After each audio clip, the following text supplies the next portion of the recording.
Hi, this is TapCat. Welcome to part 4 of Divinity Original Sin. We're investigating a murder of a town councilor named Jake. We just finished looking at the crime scene. Didn't really find a whole lot that seemed meaningful.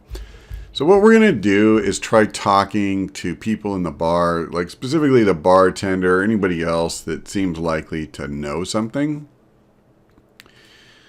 So, let's see. Wilbur says, "A hearty welcome to the King Crab Inn and a pleasure to have you. You look like you could use a round or three, so what'll it be? Have a seat and stay a while." "Well, what do you know about Jake's murder?" "Psst. Mind if we keep our voices down over that sensitive subject? Death and dark magic ain't exactly great for business, you know." "Well, tell me about the night of the murder." "That room where it happened, it was rented to a certain woman, though I regret to say I can't be certain which. This inn isn't in the business of asking many questions, if you know what I mean. She came heavily cloaked, but paid the full sum in advance. I was used to such transactions after many similar concerning a certain Esmeralda. Figured this was just more of the same. I saw one other figure go into the room that night. Someone tall, built broad like a man, but shrouded the same as she. Again, standard practice for Mrs. Counselor and her visitors. I was startled awake by a horrendous hubbub shortly after midnight. I jumped up, grabbed my grandpappy's machete, bleary-eyed and awash in fright. By the time I burst into that room, it was horribly silent. There was only Jake on the floor, dead, surrounded by what may as well have been a battlefield. Whoever done it had escaped through the window, but I saw nary a soul when I looked out. You can bet I hightailed it to the Legion barracks faster than a jackrabbit after that." "Do you suspect anyone?" Counselor Jake, that poor man. I knew too much about his affairs, you know. Never figured it my business to say anything, but after all that's happened, I wonder if that weren't a grave mistake. Esmeralda's longest-standing lover has the audacity to remain lodged at this very inn, you know. He's called the Duke of Ferrol, a high title for a low man. If you haven't yet asked him about Esmeralda, I'd recommend it." "Okay, I will, and with that, I will also take my leave." So, we have a couple of people over here. Let's talk to Anna. What have we here? A source hunter, is it? Well, my day just became rather more stimulating. Stand still, then, if you don't mind. I want to take a good long look at the so-called savior of Kyciel. Tall as an elf, strong as an orc. But your face... quite classical, isn't it? Statuesque, some might say. Yes, smooth and sturdy as marble, yet fine as a chisel's edge. And my word, what passion burns from your eyes.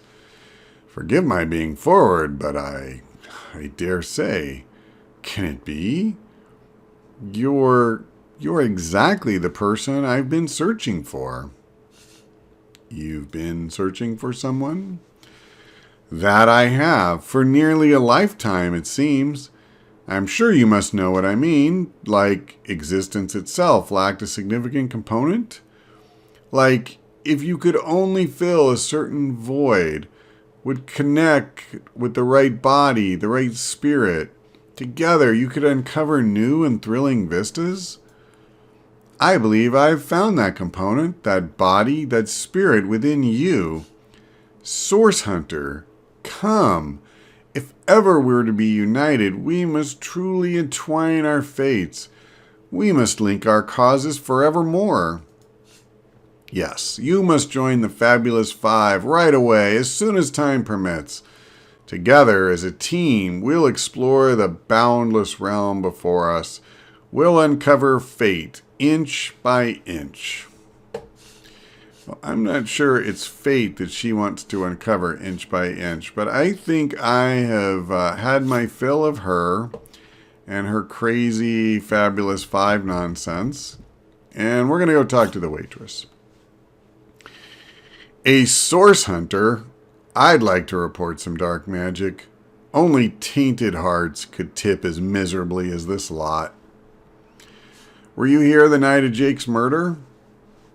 I think I'm one of the last folks to hear him alive. That awful scream has been ringing in my ears ever since. And with the room where it all happened still under quarantine, we have a constant reminder of exactly what happened. Okay. That seems to be all she has to say. Well, let's see what Unsinkable Sam the cat thinks about all this. Give him a little time to satisfy his hygiene needs. There we go. Meow. Interesting. Well, thank you for your thoughts on that, Sam. And meow to you as well. And the Duke of Farol, I see. So he says, oh, hello. I suppose you're here to viciously interrogate me for information I don't have, like our noble Captain Aureus before you. I have heard quite the story involving you and Esmeralda. Yes, she and I have a history. That's hardly a secret anymore. I quite doubt it was even a secret from Jake while he lived. As easy as it would be to pin suspicion on Esmeralda or I assure you that the affair was never so steamy and sordid as the busybodies around town make it out to be. Jake and Esmeralda had no great affection for each other. He had his interests, she had hers, and there was little passion left between them. Certainly not enough to fuel a murder. Well, what do you know about Jake's murder? It's very tragic news. I won't posture and say that the counselor and I were ever anything near allies, but I truly never wished the man harm. Okay. Well, honestly, I think I learned about as much from the cat as I did anybody else here. Let me do this. Let's check our log and see if there's anything we can use in here. We were sent to Kai'Sil to investigate the murder of Counselor Jake. The wizard Arhu will meet us in the harbor. Okay, so this is all just pretty much a rehash. Let's read the letter. We saw the crime scene. There was surely magic involved. We have to see the body to be sure what happened. Okay, so I think we know what it is we need to do. We have to find the body. Obviously, it wasn't in the tavern anymore because the room was empty. And that would just be kind of gross. What's the signpost got to say for itself? To the west is the West Gate and the morgue. Okay. The morgue sounds like a pretty promising place to start. What's this place? It's a locked door. So I'm guessing that's not the morgue. It looks like an abandoned house, actually. Yeah. Okay. Fair enough. And this looks like, yeah, that must be Westgate. So we're not going to fool with that. Well, this is the closest door near Westgate. It certainly doesn't look like a morgue. All these flowers. It's like some old lady's cottage or something. But it's a mortician's shop. Okay, so there's a book, a healing potion, obviously a bunch of caskets. So we're going to respect his property. I'm not going to steal anything. He is not in here. So there's a ledger here. That's interesting. Okay. But he's not here. We need to find him and talk to him. Let's try to do that.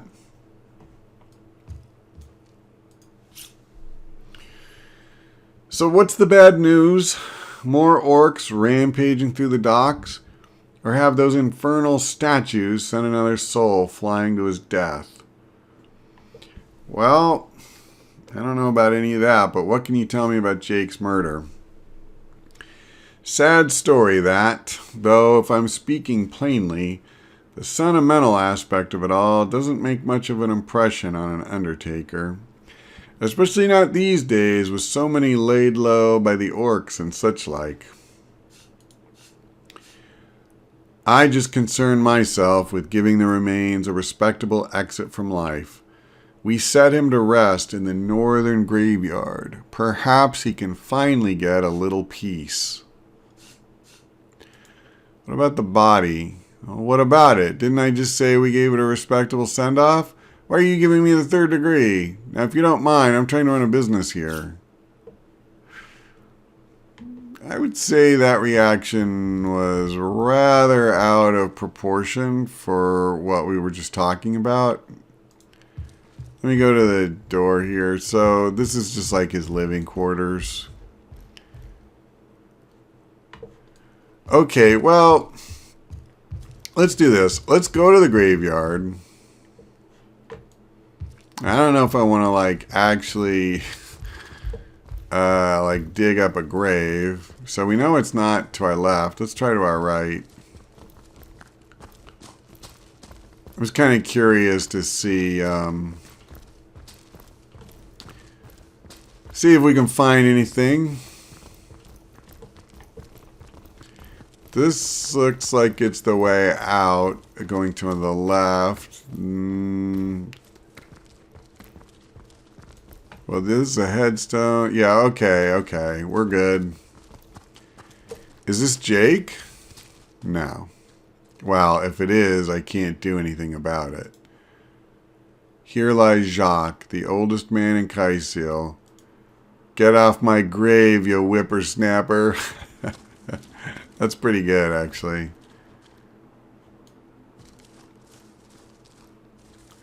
So this one looks...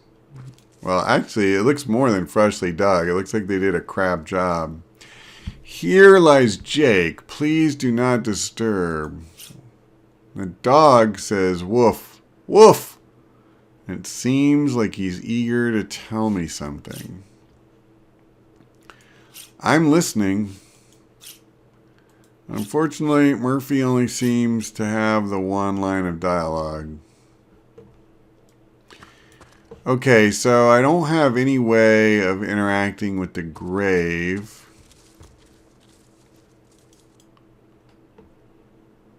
So this one's waiting to get filled in. Like, they buried the body. They probably had the funeral today. And I think I just figured something out. There's a shovel there. You found a shovel. If you find a suspicious-looking mound you'd like to dig up, stand on it, open your inventory, and right-click on the shovel. You can also equip the shovel to your skill bar for easy access. Okay. Well, I know of one very odd-looking mound I'd like to dig up. Wow, that's got to be like the easiest case of grave robbing ever. A sheep corpse. That dog looks awfully agitated. Perhaps he wants to tell us something. Okay, but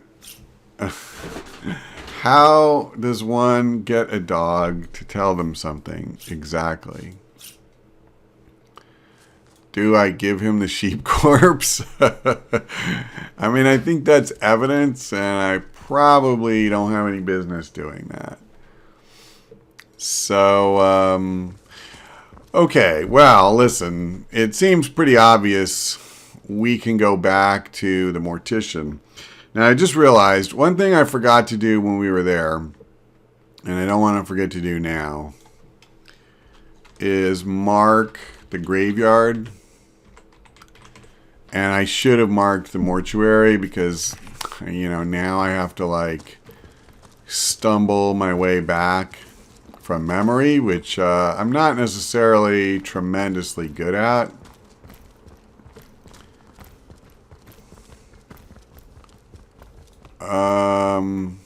Crap. Yeah, see, this is what I'm talking about. Could be here. It's possible.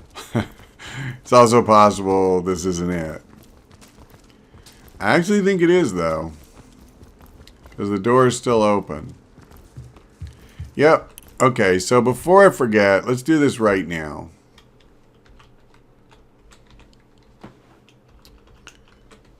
Okay. Fair enough. Let's do this.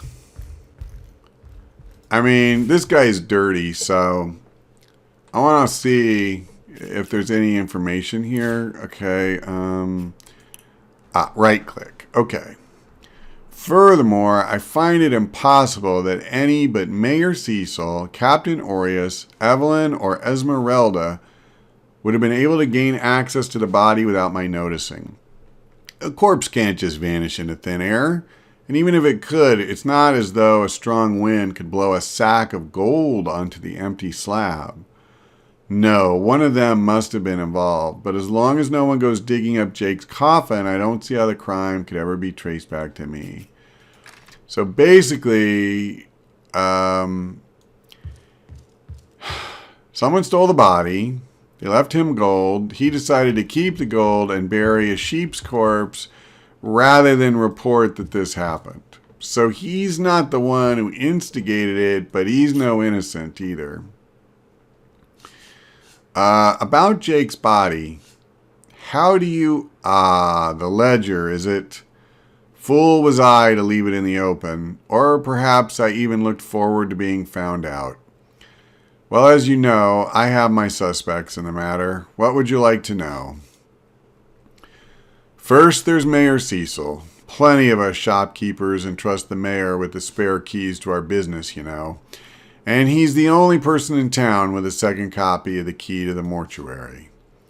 He could have used it to sidle in without a peep if he were so inclined. Next, there's the Legion's Captain Aureus, the bloke in charge of the local investigation. Aureus himself paid me a visit the night the body was delivered, came rapping at my door in the frosty morning before the sun had even started peeping, and told me to tell him personally if I noticed anything strange or suspicious about the remains. Can't see why he'd bother to go through all that trouble unless he knew something the rest of us don't. Then there's Evelyn. I know it sounds strange suspecting the doctor's apprentice of something so ghoulish as this, but there's few in this city could manage to transport a corpse without raising eyebrows. It was she who delivered Jake's body from the inn to the mortuary, and there was something about her that night. Some kind of excitement. Seems she could barely contain her thoughts, that there was something thrilling about to happen. I can't quite settle it in my mind how a young medical professional would have such a strange reaction to such a sad occasion. And Esmeralda, I never saw a widow less distraught at the death of her husband, and I've seen hundreds pass through my parlor. It was she who rang my bell to ask after the funeral arrangements when the body was snatched. Wouldn't surprise me if she had an apprentice sneak in and grab it while I was distracted, and who knows for what awful purpose. Okay. Let me just ask him about the murder, but no, that's just a repeat of something we got before. So, I guess we now have a list. Well, I don't know if that's really a list of suspects for the murder. The captain in particular seems like a weak one. But we certainly have people we can go talk to if we can find them.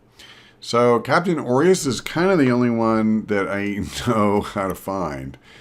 But what I'm thinking is, maybe what we'll do is we'll head in that general direction, and we'll also keep an eye open and see if we can find any of these other people, because that is possible. I mean, the doctor's office has to be somewhere, right? Oh, it's the door to the Cecil house. So that's the mayor. but it's locked. Okay.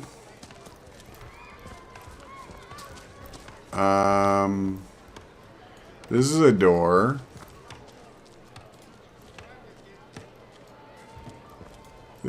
Entering Town Hall, Mayor Cecil's office. Awesome.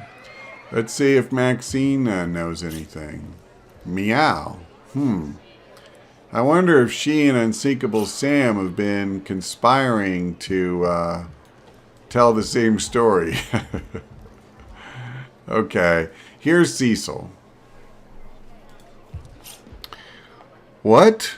Oh, it's you. Come closer then. Closer. My ears aren't what they used to be, nor my eyes for that matter. Yes. Hello, Source Hunter. Our city welcomes you.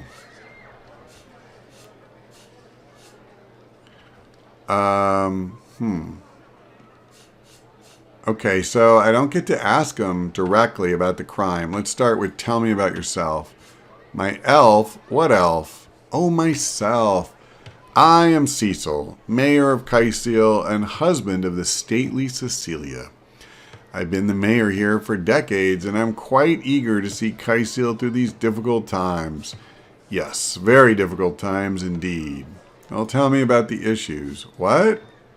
Ah, yes, Kyciel, very difficult times indeed. As though the death of Jake, and by source magic no less, weren't enough, we're also facing all sorts of brutish intruders. The undead have overrun all but one northern trade route, while the orcs are making a habit of savaging our beaches. And I myself have a private matter I'd like to bring to your attention. It involves a magic relic I rather foolishly sought, a weapon called the Staff of Pergamon. What's this about a Staff of Pergamon? The what of what now? You're speaking gibberish. Ah, you mean the Staff of Pergamon. Yes, yes. I was expecting a shipment of weapons, and among the cargo was this very powerful, very rare staff. I managed to place the order through means somewhat atypical to a government official. Cecil proved an old fool, though, for the merchant slated to deliver it to me has just informed me that the damn thing has gone missing. I fear it may have fallen into the wrong hands, and I wonder if you could retrieve it for me. Well, tell me about the merchant. His name's Conrad, a captain of the Tide Splitter, a merchant ship still docked at the Kyciel harbor. You can talk to him if you think it'd help, but I'd quite like to avoid getting the Legion involved if you don't mind. What about the staff itself? The staff itself contains a shard of an ore highly valued for its use in weapons of war. I know use of the material to be forbidden, but I was desperate to do something to aid the townsfolk against the undead. I don't really want to know about the undead right now. I'll ask him. I met your pet, Maxine. Maxine, what in heaven's name are you? Oh, you mean the mongrel that's always skulking about the place. I spent months trying to teach that worthless hound how to fetch, and it sat through every lesson looking at me like I were the idiot. Man's best friend, my eye. I've always been more fond of cats myself. Yeah, apparently. Okay, can you tell me more about your library? That depends. What kind of berries are you interested in exactly? Ah, the library. Yes, yes, you must have a visit. It's the gem of Kyciel. Would you like to have a look? I'll escort you upstairs myself. Sure, sounds interesting. Marvelous. Follow me then. So, I mean, this guy is like an idiot.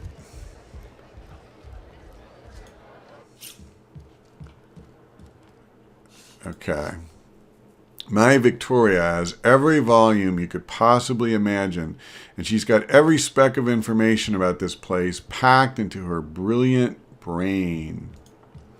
Yes, Victoria's come a long way from the little bundle of claws and teeth I adopted so long ago. It brings a tear to my eye just seeing her here among her beloved books. What? Oh, yes, yes. I'll be on my way back downstairs now. Please introduce yourself. I know Victoria will be happy to make your acquaintance.